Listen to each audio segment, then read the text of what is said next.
ये स्वाभाविक है कि लोकदल का कार्यकर्ता,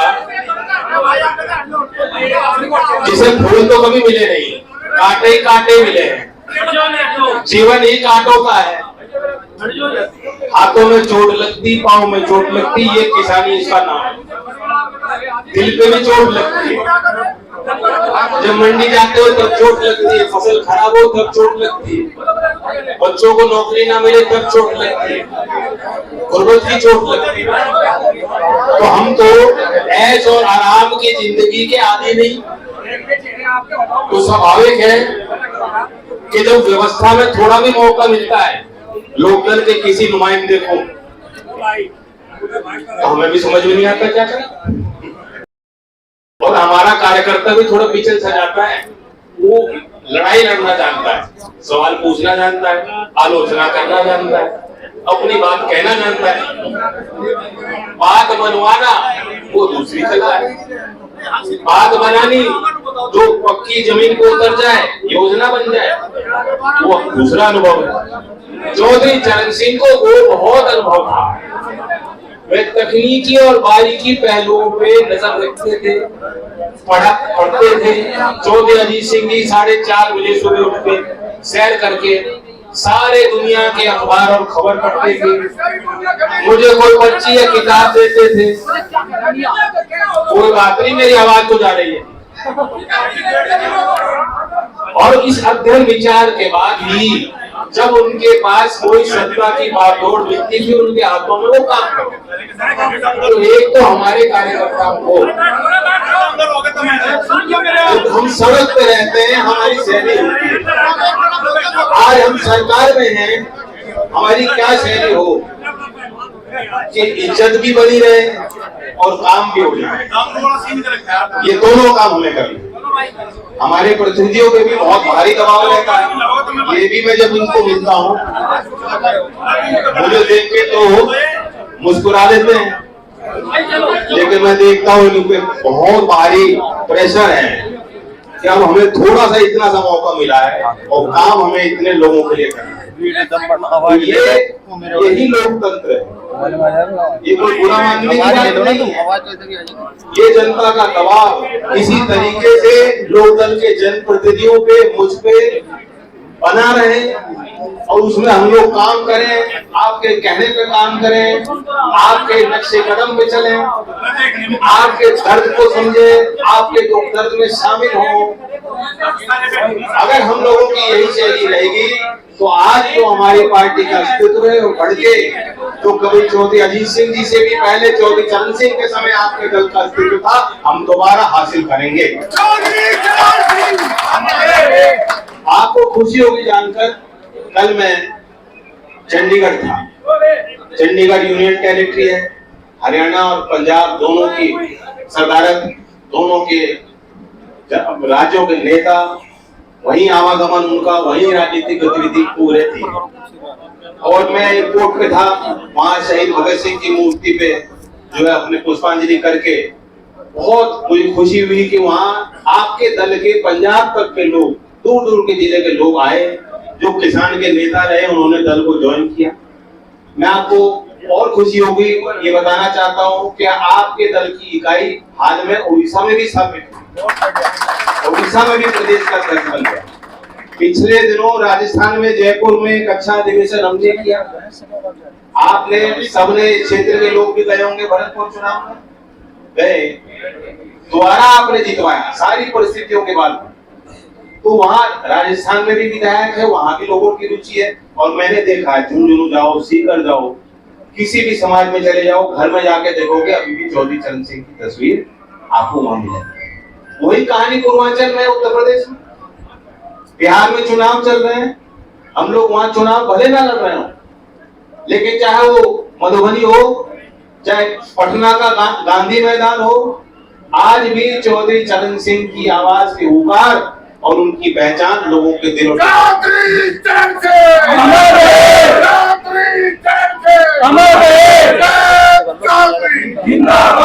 अब हम लोगों की गतिविधि क्या रहे कि इन लोगों को हम एहसास करें कि हम इनके बीच में मेहनत कर रहे हैं, इसके लिए मैं अपने दल की बैठक लूंगा, नेताओं से मशवरा करूंगा। मेरे समझ से 2 अक्टूबर गांधी जयंती से लेकर 31 अक्टूबर सरदार पटेल जयंती, ये महत्वपूर्ण राष्ट्र की तारीख है जो हमारे देश के इतिहास में दर्ज हैं, लोगों के मन में उतरी हुई है। दोनों ऐसे नेता थे जो चौधरी चरण सिंह जी का सम्मान करते थे, आज भी हम सब लोग करते हैं। तो इस 2 तारीख को चुनते हुए पूरे महीने का एक अभियान एकता यात्रा के नाम से उत्तर प्रदेश में भी और दूसरे राज्यों में भी अगर आप मुझे अनुमति दें और आशीर्वाद दें और ताकत दें तो हम लोग एक विशेष अभियान चलाएं। आप राजी हो? क्योंकि जब लोगों के बीच जाते हो बहुत कुछ मिलता है।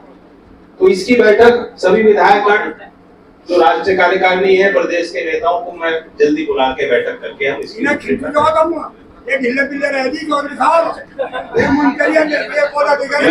कोई ढीले नहीं, मजबूत दुरुस्त है। मैं अभी साधु से आ रहा हूँ। साधु में एक विशेष निर्माण हुआ खेल का, आपको मालूम है, बड़ा एक बहुत बड़ी जमीन थी, उसे भी सुरक्षित रखने का एक प्रयास है। बाउंड्री वॉल बन गया, आने वाले समय में वहाँ लाइट लगेंगी, खेल के वहाँ सुविधा मिलेगी। वॉलीबॉल, कबड्डी और क्रिकेट को उन्होंने चिन्हित किया है, तो मैं और 2 करोड़ रुपए वहाँ लगाने जा रहा हूँ। आपके एक कौशल विशेष प्रशिक्षण केंद्र जैसा छपरौली में खुला है, हमारे यहाँ कौन सा गाँव है, खरड़ गाँव, जानकारी है। किसान इंटर कॉलेज खरड़ में NSDC उसी तर्ज पे एक विशेष प्रशिक्षण केंद्र 1 करोड़ की लागत से वहाँ मुझे लगता है 4-5 महीने में ये व्यवस्था बन जाएगी और उसके उद्घाटन में भी मैं आऊंगा, आप सबसे मिलूंगा। तो पहले कभी ग्रामीण क्षेत्रों में ये सुविधाएं नहीं और व्यापक तौर से निवेश करने की जरूरत है, सुधार करने की जरूरत है। हमारे पश्चिमी उत्तर प्रदेश में खिलाड़ियों के लिए कोई साई का सेंटर नहीं है। एकमात्र सेंटर लखनऊ में है, जो जितने खिलाड़ी आज मिले हैं, कोई प्रैक्टिस करना चाहता है तो या तो हरियाणा जाएगा या वो लखनऊ साई सेंटर जाएगा। इस संबंध में केंद्रीय मंत्री को भी मैं अपना मशवरा दे चुका हूँ, राज्य सरकार पे भी ये बात पहुंची है, वो भी इसके लिए तत्पर है। केंद्र की साई की विशेष टीम ने आके अवलोकन भी किया है 2-3 जगह का और उन्होंने सर्वे करने के बाद कुछ जानकारियां राज्य सरकार से मांगी। ये सारी बातें मैं आपको बिल्कुल खुली तौर से बता रहा हूँ।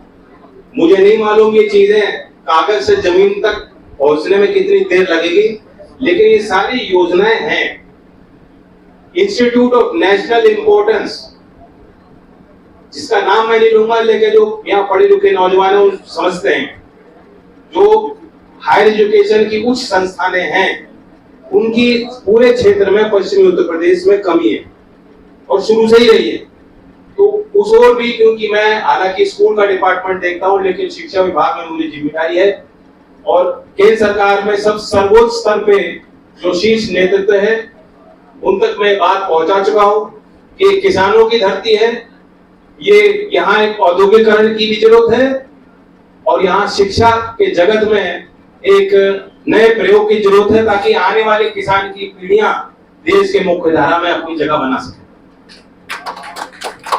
तो ये सब प्रयास होंगे। मैं इतना ही कहना चाहता हूँ, मुझे कोई मेरी कोई तैयारी नहीं थी, मैं नहीं जानता था कि यहाँ भोजन के बाद या भोजन के पहले बात रखनी भी पड़ेगी। भाषण और राशन अलग अलग होता है।